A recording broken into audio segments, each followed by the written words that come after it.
पुराना को सब्सक्राइब करें, नोटिफिकेशन के लिए बेल आइकन को दबाएं और जी हाँ, वीडियोस को शेयर करें और लाइक करना ना भूलें।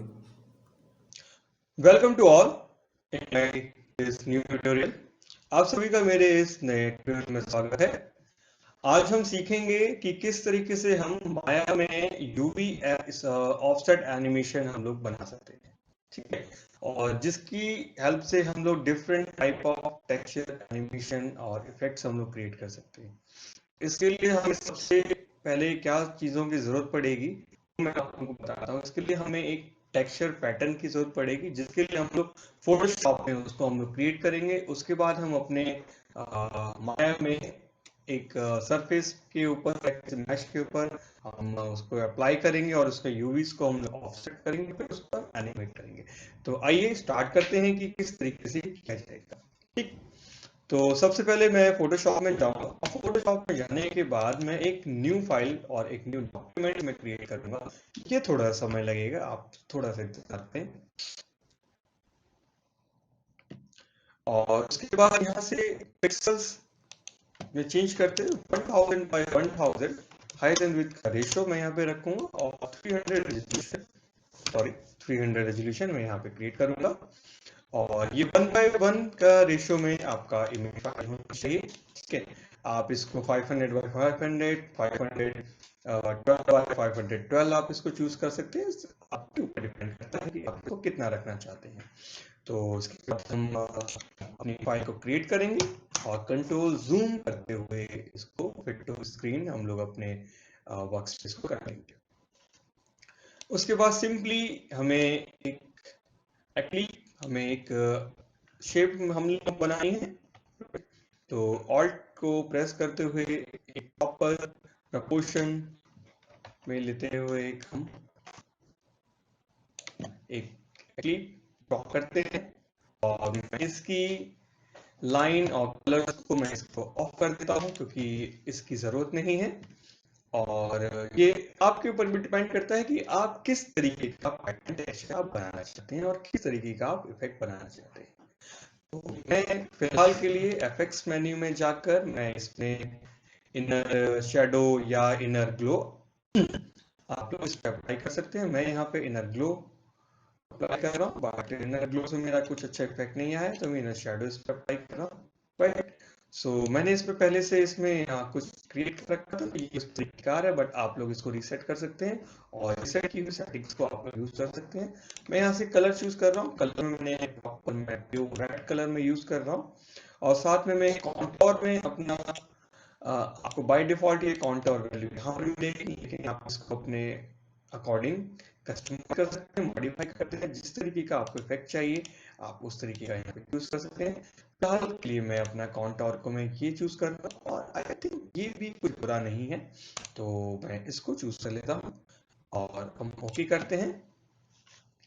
इस तरीके का हम लोगों का टेक्सचर पैटर्न हम लोगों का क्रिएट हो गया है। राइट, अगर आप लोगों को सीमलेस पैटर्न टेक्सचर अगर बनाना आता है फोटोशॉप में, तो आप उस तरीके का सीमलेस पैटर्न टेक्सचर भी आप क्रिएट कर सकते हैं और उससे भी एक्सपेरिमेंट कर सकते हैं। लेकिन मैं फिलहाल अभी यहाँ पे सीमलेस पैटर्न टेक्सचर नहीं बना रहा हूँ, लेकिन आपको अगर वो बनाना सीखना है तो आप मेरे पहले के फोटोशॉप ट्यूटोरियल को देख सकते हैं, जहाँ पे मैंने सीमलेस पैटर्न टेक्सचर किस तरीके से बनाया जाता है वो बताया हुआ है। तो फिलहाल के लिए मैं अपनी फाइल मेन्यू में जाता हूँ और इसको एक्सपोर्ट एज पीएनजी में कर लेता हूँ और डेस्कटॉप पे अपने आकर और मैं सॉरी गाइस, ये मेरी फोटो है, मेरी प्यारी सी फोटो है। फिलहाल के मैं तो कुछ नहीं करता हूँ, ये मेरी बचपन की फोटो है। तो मैं फिलहाल इसको अपना एक नाम दे देता हूँ, नॉर्मल टेस्ट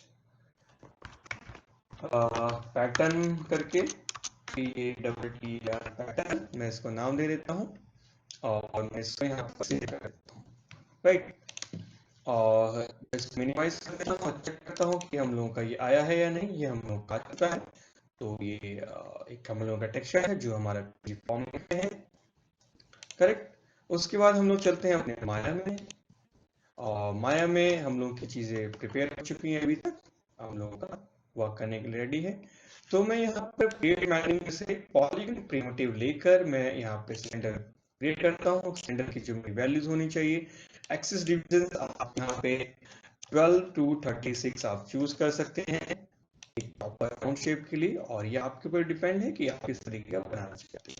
फिलहाल के लिए यहाँ पे 24 यूज कर रहा हूँ, और हाइट डिवीजन में एक ही रख रहा हूँ, और रेडियस और हाइट को बाय डिफॉल्ट सेटिंग करता हूँ, और कैप डिवीजन को मैं यहाँ पे 0 रख रहा हूँ, और मैं यहाँ पे क्रिएट करता हूँ। क्रिएट करने के बाद मुझे यहाँ पे कुछ इस तरीके का मैं सिलेंड्रिकल शेप मिली है, और मैं यहाँ सिलेंड्रिकल शेप में से मैं फेसेस को सेलेक्ट करते हुए मैं इसको डिलीट कर देता हूँ,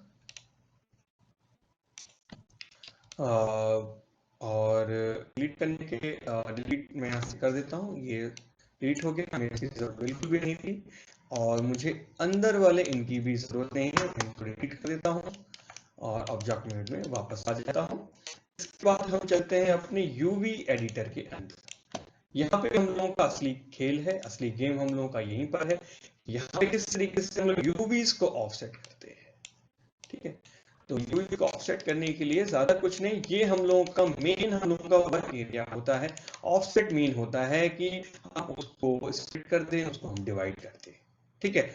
उसके लिए हम लोगों को जैसे पता है कि हम लोगों का ग्राफ में पॉजिटिव वैल्यूज होती हैं, ये हम लोगों की नेगेटिव वैल्यूज होती है, ये हम लोगों की पॉजिटिव वैल्यूज है, ये हम लोगों की नेगेटिव वैल्यूज। तो किसी भी चीज को हमें ऑफसेट करना है तो हमें पॉजिटिव और नेगेटिव वैल्यूज के बीच में हम लोगों को रखना पड़ता है, ठीक है।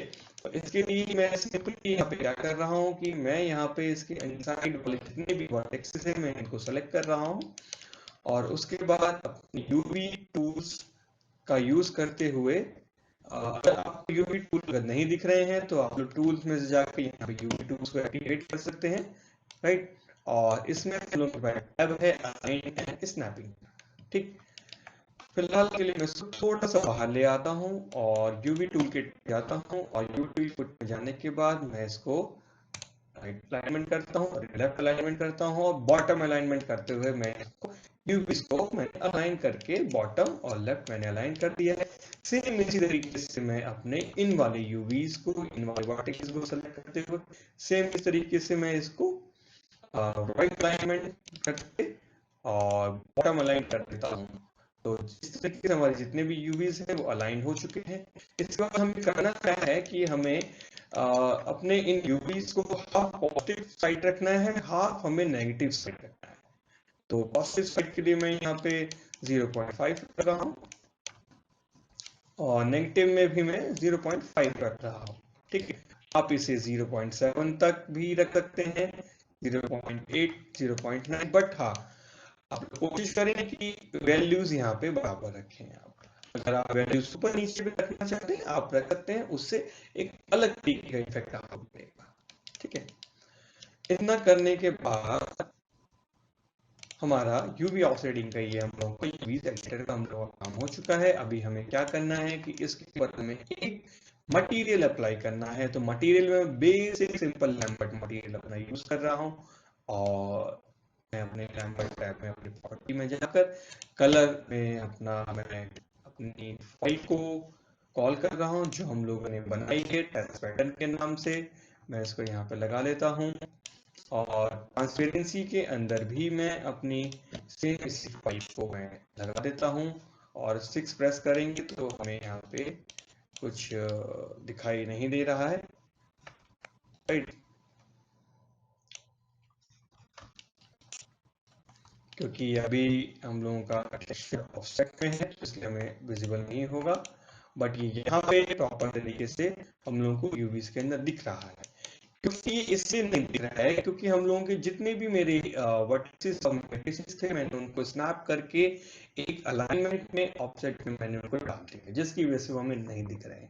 लेकिन जैसे ही सभी को एक पर्टिकुलर एंगल और एक पर्टिकुलर डायरेक्शन में मैं जब मूव करूंगा तो वो चीजें हमें दिखेगी, हमारा टेक्सचर दिखेगा। तो उसके लिए हम अपने वर्टेक्सेस को सेलेक्ट करते हैं, और मैं जैसे यहाँ पे नीचे मूव करता हूँ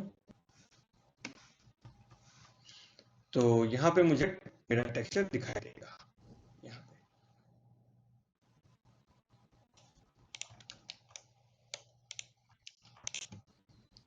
मेरा टेक्सचर मुझे यहाँ पर दिखाई देगा। तो मैं इसको लगभग 45 डिग्री एंगल पे मैं इसको मूव कर रहा हूँ। तो आप देख रहे हैं इसको, यहाँ पे हमें मूव होता दिखाई दे रहा है। तो मैं इसको वापस इसकी उसी पोजीशन में ले जाकर रख देता हूँ और हम इसको फिलहाल के लिए बंद कर देते हैं। और अब हमें इसे करना है यूवी एनिमेट। ठीक, तो यूवी एनिमेट करने के लिए मैं इसको सेलेक्ट ही रखूंगा अपने इस ऑब्जेक्ट को और हम चलते हैं अपने हाइपरशीट के अंदर। हाइपरशीट के अंदर जो हम लोगों ने इस पे अप्लाई किया है, लास्ट तक हम लोगों ने इस पे जो अप्लाई किया है, हमने लैम्बर्ट इस पे अप्लाई किया है। मैं नोड को अपने ओपन करता हूँ। यहाँ पर एक्चुअली दो नोड मेरे यहाँ पे शो कर रहे हैं, तो मैं एक काम करता हूँ कि ट्रांसपेरेंसी में से इसको मैं ब्रेक कर देता हूँ और देखते हैं कि क्या ये सिंगल इस पर शो कर रहा है। ये शो कर रहा है बट ये ब्रेक हो गया कनेक्शन। तो आई थिंक इंक्रीजिंग की वजह से प्रॉपर वो अल्फा क्रिएट नहीं हो पाया है। तो नॉर्मली इसमें वो ट्रांसपेरेंसी ले लेता है बट आई थिंक फोटोशॉप में यस यस यस यहाँ पे वाइट बैकग्राउंड रह गया है, इसकी वजह से वो नहीं ले रहा है।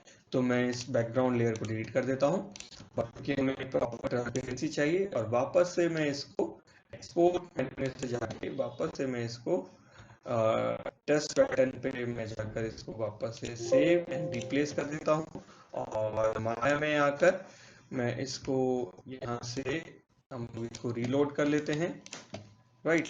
और रीलोड करने के बाद ट्रांसपेरेंसी चैनल में मैं अपना टेस्ट पैटर्न में लगा देता हूँ। ठीक है, तो अभी ये प्रॉपर तरीके से हम लोगों का ट्रांसपेरेंट हो गया है। तो अभी इसको हम मूव करके देखते हैं तो हमें को हमारा टेक्सचर हम लोगों को यहाँ पे दिखेगा।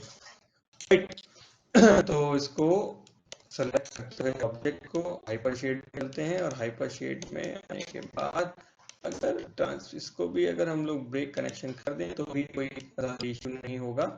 ठीक है, तो बट एक बार आप यहाँ पे चेक कर लें कि आपका ये आ रहा है, आ तो रहा है बट अभी कलर नहीं आ रहा है। तो थोड़ा सा आपको ये चेक करना पड़ेगा कि इसके साथ में कलर और ये दोनों हम लोगों को मिल रहा है। ठीक है, तो चेक करने के लिए यही तरीका है, यूवीज में आप जाएं और इसमें चेक करें। अभी एक बार आप क्या कर सकते हैं कि क्योंकि हम लोग एक्चुअली नॉर्मल हम लोग यूज कर रहे हैं तो यस दोनों को रहने दें। ठीक है, इतना ज़्यादा कोई इतना दिक्कत होगा नहीं। ठीक है, और हाइपरशेड में वापस आ जाएं, हाइपरशेड इसमें आप क्लियर कर लें और इसको यहाँ पे ले लें। वैसे तो ये एक ही होना चाहिए, सिंगल के अंदर ही हम लोगों को सिंगल चैनल के अंदर ही हम लोगों को चाहिए। तो आई थिंक अल्फा अगर क्रिएट करने से प्रॉब्लम सॉल्व होती है तो आप अल्फा को क्रिएट कर सकते हैं। ठीक है, बट फिलहाल के लिए मैं इसको दोनों को ही मैं नोट्स को सेलेक्ट कर रहा हूँ और यहाँ ऑफसेट वैल्यूज में दोनों की ऑफसेट वैल्यूज में 1 और मैं 1 दे रहा हूँ। ठीक है, तो एक बार चेक कर लें, ये भी 1 हो गया है और ये भी हम लोग का 1 हो गया है और ये भी मैं इसको 1 कर लेता हूँ। तो दोनों नोट्स ही हम लोग को एनिमेट करने पड़ेंगे। वैसे तो नॉर्मली जनरली एक ही हम लोगों को करना पड़ता है, तो मे बी फोटोशॉप या टेक्निकल कुछ प्रॉब्लम की वजह से इस वक्त उसने साथ ही में ट्रांसपेरेंसी क्रिएट नहीं की है, जिसकी वजह से वो शो नहीं हो रहा है। वरना दो चैनल से मेरी रिक्वायरमेंट नहीं पड़ती है, दो नोट्स की सिंगल नोट से हम लोगों का काम चल जाता है। बट अगर आप कोई और लाइक मेंटल रिवीर या कुछ आप यूज करें तो कैपेसिटी में आपके एल्बम के तौर पे आपको यूज करना पड़ेगा, राइट। तो मैं यहाँ पे इसको थोड़ा सा साइड करते हुए, इसको साइड में यहाँ पे लेते हुए और यहाँ पे मैं सेट की दोनों में कर रहा हूँ, इसमें भी और इसमें भी। और यहाँ पे एक प्रॉपर टाइम पे आने के बाद अराउंड 25 टाइम पे आने के बाद मैं इसको 0 वैल्यू कर रहा हूँ अपनी ऑफसेट को और मैं अगेन यहाँ पे इसको सेलेक्ट कर रहा हूँ और सेम मैं इसी के साथ करूँगा क्योंकि हमें बोथ हम लोग को एनिमेट चाहिए, बोथ टेक्सचर्स हम लोगों को चाहिए। किया तो यहाँ पे हम लोगों का भी की लग गई है।